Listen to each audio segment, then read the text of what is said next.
লন্ডনের রাস্তায় আতঙ্ক। মৌসুমের সবচেয়ে গুরুত্বপূর্ণ ম্যাচ জিতে আর্সেনালকে এমন খোঁচাই দিল ম্যান সিটি। বুধবার টেবিলের শীর্ষে ওঠার সুযোগ থাকবে ম্যান সিটির সামনে। রেলিগেশন অঞ্চলে থাকা বার্নলেকে অন্তত 2 গোলের ব্যবধানে হারালেই আর্সেনালকে টপকে লিগ টেবিলের শীর্ষে উঠবে পেপ গার্দিওলার দল।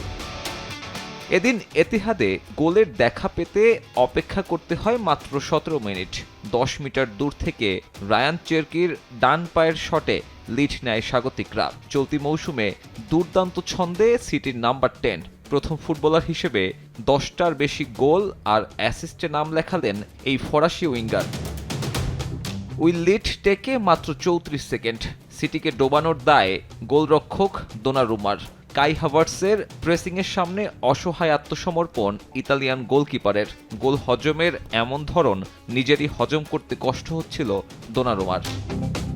বিরতির ঠিক আগে আবারও এগিয়ে যাবার সুযোগ ছিল সিটির সামনে। চেরকির কর্নারে অলিম্পিক গোল হয়েই বসছিল। দারুণ নৈপুণ্যে তা ফিরিয়ে দেন সালিভা, যদিও তার আগেই ফাউলের বাঁশি বাজিয়েছিলেন রেফারি। দ্বিতীয়ার্ধে আধিপত্য বাড়ায় সিটিজেন। দ্বিতীয় মিনিটে সুযোগ ছিল এগিয়ে যাবার, তবে হল্যান্ডের ফিনিশিং ব্যর্থতায় স্কোর লাইন অপরিবর্তিত।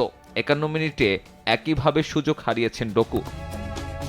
59 মিনিটে দৃশ্যপটে আর্সেনাল। মিডফিল্ডে জেতা বল নিয়ে ওডেগার্ডের পাস, সেখান থেকে ডান পোস্টে হাভার্টসের শট ফেরান দোনারুমা। এরপর রিবাউন্ডেও ব্যর্থ আর্সেনাল। মিনিট 2 পরে বাধা গোলপোস্ট। এজের শট ফেরায় কেবল ভাগ্যকেই দুষতে পারে গানার্স। সিটি অবশ্য ভাগ্যের অপেক্ষায় ছিল না। পুরোদস্তুর টেক্সট বুক গোল। দোনারুমার ছুড়ে দেয়া বল নিয়ে কাউন্টার অ্যাটাক। ডোকু আর ওরেলের সহায়তায় সেই বল জালে পাঠিয়েছেন হল্যান্ড। লিগে নিজের 23তম গোল। টেবিলেও সবার ওপরে এই নরওয়েজিয়ান। পিছিয়ে গিয়ে আরও ছন্নছাড়া আর্সেনাল।